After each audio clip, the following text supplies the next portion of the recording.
Terima kasih pemirsa, Anda masih bersama kami di Lintas Bandung Sepekan. Pemirsa, setibanya di Kalimantan Selatan, 358 jamaah haji kloter 1 langsung menjalani tes antigen oleh tim kesehatan.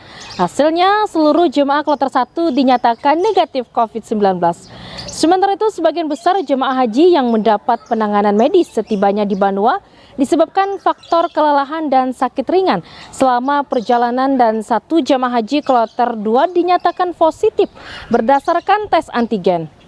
Sebelum dipulangkan ke daerahnya masing-masing, kloter 1 yang terdiri dari jamaah haji Kabupaten Balangan, Tabalong, dan Banjar langsung melakukan tes antigen.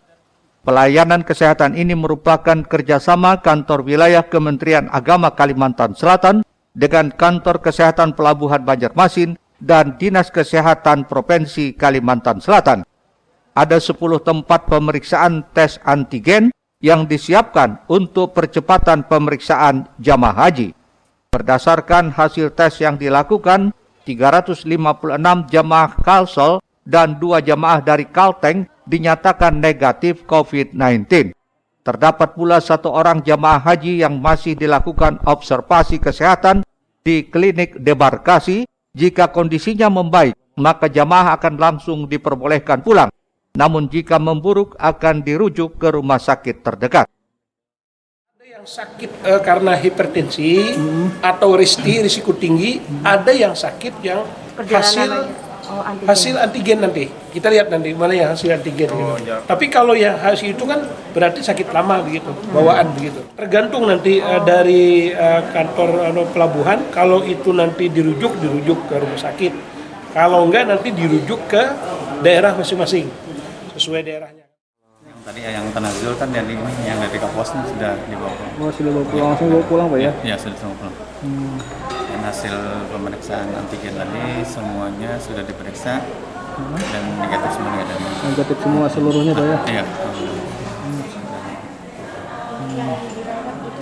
Dan dirawat di dalam masih Pak? Itu diobservasi sebentar.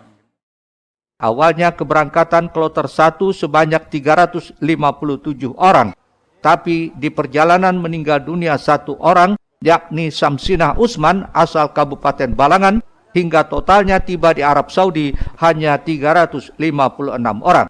Pada kepulangan ini jumlahnya bertambah 2 jemaah haji, tambahan dari kloter 6 asal Kabupaten Kapuas, Provinsi Kalimantan Tengah.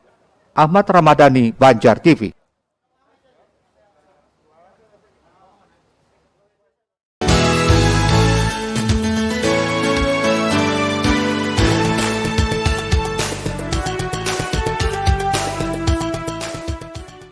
Perihal ini disampaikan Kepala Seksi Kesehatan PPIH Banjarmasin, Basuki Rahmat, saat dimintai keterangan terkait kondisi kesehatan jamaah haji Kalimantan Selatan yang baru tiba di Banua. Usai menjalani rangkaian aktivitas ibadah haji tahun ini, tak jarang jemaah haji mengalami kelelahan fisik, khususnya mereka yang termasuk memiliki risiko tinggi. Menurut Basuki Rahmat, jemaah yang mengalami keluhan kesehatan langsung dibawa ke Polri untuk mendapatkan penanganan. Sedangkan 1 orang jemaah dinyatakan positif berdasarkan hasil tes antigen, langsung diambil swab PCR. Tadi memang datang agak pas tepat waktu jadwalnya 4 lah, memang ada keterlambatan. Tadi sempat ada 9 orang yang dibawa ke Polri. Langsung diambulan langsung ke poliklinik sana. Tapi setelah diobservasi di sana tinggal 1 orang lagi yang sakit yang masih diobservasi, itu karena ini rematik osteoporosis. Nah sekarang sudah diobati, mungkin bisa aja sudah pulih hari ini. Kecapean aja kan? Kecapean aja lah semuanya. Dan tadi ada 1 yang positif. 1 lah. Sekarang kondisinya dan sudah diambil PCR-nya dan sudah kami serahkan ke dinas daerahnya. Sudah ditangani oleh dinas daerah. Kepada jemaah haji yang baru datang ini, tetap diminta mematuhi protokol kesehatan selama berada di debarkasi Banjarmasin dalam rangka mengikuti arahan petugas penyelenggara ibadah haji. Ahmad Ramadhani, Banjar TV.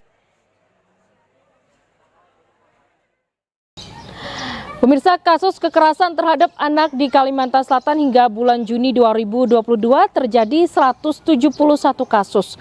Tertinggi di Kabupaten Barito Kuala, disusul Hulu Sungai Tengah dan Kota Banjarmasin. Tingginya kasus kekerasan ini dikarenakan meningkatnya kesadaran masyarakat yang aktif melapor jika terjadi tindak kekerasan. Di samping itu, Kabupaten Banjar berhasil menyabet predikat Kabupaten Layak Anak tahun 2022 kategori Madya atau naik 1 peringkat setelah sebelumnya 3 kali berturut-turut meraih predikat Kabupaten Layak Anak kategori Pratama.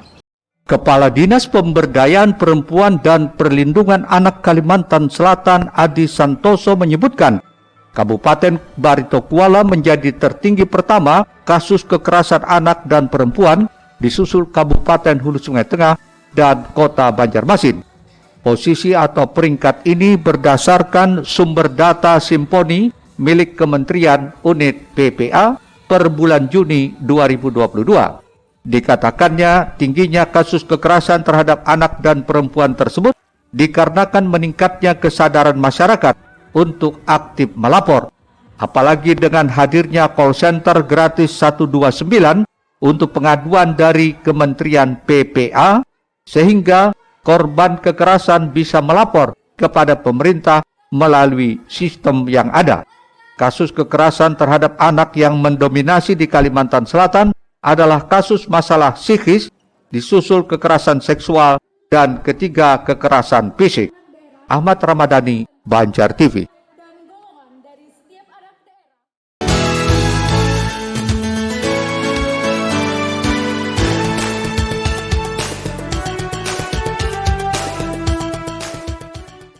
Penghargaan ini disampaikan Kementerian Pemberdayaan Perempuan dan Perlindungan Anak Republik Indonesia pada malam penganugerahan Kabupaten Kota Layak Anak tahun 2022 via Zoom di Comment Center Manis belum lama tadi.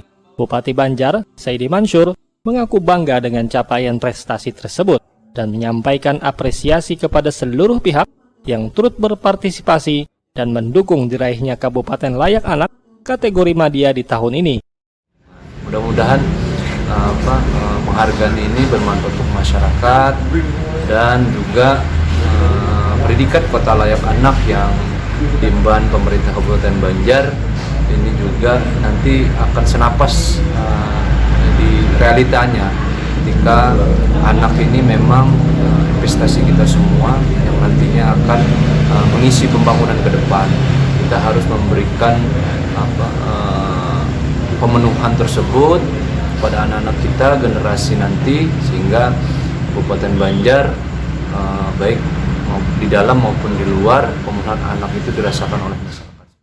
Kepala Dinas Sosial Pemberdayaan Perempuan, Perlindungan Anak, Pengendalian Penduduk dan Keluarga Berencana Kabupaten Banjar, Siti Hamidah menyampaikan, keberhasilan ini merupakan kerja keras dan kolaborasi yang baik antara pemerintah, masyarakat, media, dan dunia usaha dalam mewujudkan perlindungan dan pemenuhan hak anak. Jadi ini merupakan suatu kerjasama yang kompak ya dari semua anggota gugus tugas dan juga arahan dari Bapak Bupati beserta Ibu. Kemudian kita dengan CSR juga bekerjasama dengan media juga, dengan forum anak juga. Nah jadi itu semua yang sudah dikerjakan dengan Banjar itu kita laporkan data-datanya. Di antara program Dinas Sosial P3AP 2KB Kabupaten Banjar, yakni memfasilitasi dan mendukung kegiatan Forum Anak Daerah Kabupaten Banjar dalam program Radio Sahabat Anak di Radio Suara Banjar. Ahmad Ramadhani, Banjar TV. Pemirsa, tetaplah bersama kami di Lintas Banua Sepekan. Usai jeda berikut kami hadirkan pegiat seni dan budaya di Kalsel inginkan adanya perbaikan sistem di Taman Budaya. Tetaplah bersama kami di Lintas Banua Sepekan.